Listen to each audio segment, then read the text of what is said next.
ازيكم يا بنات عاملين ايه؟ في بنوتة بتقولي انا حاسة اني فضيت خالص. كل الناس بتاخد مني وانا بحاول اكون كويسة، بس بجد مش طايقة نفسي ولا عندي طاقة اتعامل حتى مع اللي بحبهم.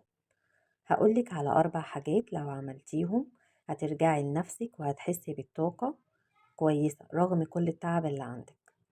اول حاجة اغسلي وشك بمية فيها نقطة ملح. الملح بيسحب الطاقات السلبية من الجسم. اعمليها الصبح أو بعد ما ترجعي من مكان تعبك أو من ناس طاقتهم تقيلة. تاني حاجة خدي 3 أنفاس عميقة من بطنك، وانتي بتاخدي النفس قولي جواكي: أنا بسحب طاقتي من كل حد وكل حاجة استهلكتني.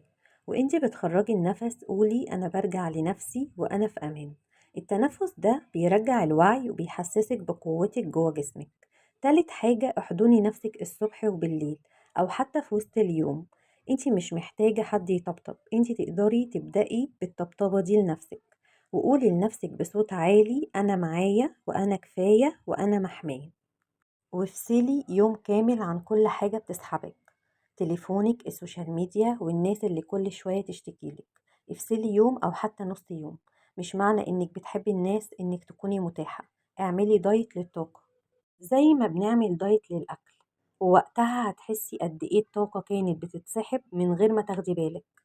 الطاقة مش رفاهية، الطاقة دي أمانك. كل ما طاقتك ترجعلك كل ما تعرفي تحبي صح وتدي صح وتقفي عند الحد الصح.